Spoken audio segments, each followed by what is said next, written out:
Welcome back to San Diego Market Movers. I'm your host, Jason. I'm here today with Sarah. Sarah, good to see you. Nice to see you as well.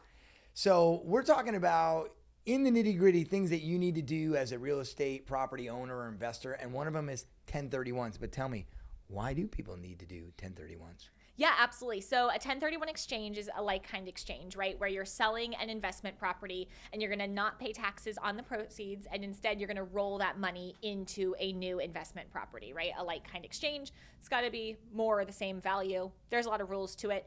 But why should you do them? So the number one reason you should do a 1031 exchange, in my opinion, is to reset your depreciation table. So as an investor, you're really looking for tax benefits on these rental properties. That's the whole purpose of rental real estate at the end of the day, is to help hedge you on some tax stuff.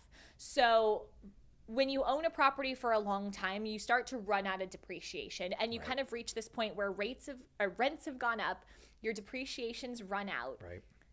And then now you're paying all these taxes on the rental income. And that's your moment to say, okay, let me sell this property. Let me move my money into a new property. Then my depreciation table starts over and I start to have the big tax benefits again. And it makes sense to move into what they call upleg, into a bigger, maybe more units or a larger investment. Yeah, 100%. And it can go both ways, right? So another reason you might want to do a 1031 exchange is to move from something more active to more passive, or from more passive to more active, right? So let's say you own, let's go big. Let's say you own like a 50 unit in Indiana, Love right? it.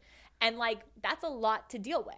You know, that's a lot of tenants, a lot of problems, a lot of turnover. Right. You might say, okay, I'm going to get rid of this 50 unit and I'm going to go buy a luxury fourplex in San Diego. Right. Then you're dealing with less tenants, less problems theoretically, but you can get these tax benefits going, right? And now you've moved into an appreciation market. So that's another reason, right, to go from a cash flow market to an appreciation market, or from appreciation to cash flow. That's a great way to illustrate how people don't, when they upleg, they're actually changing the dynamic of their income structure, and why a 1031 can help them achieve that goal. Exactly. Yeah. A 1031 exchange can help you balance out your portfolio at the end of the day, right?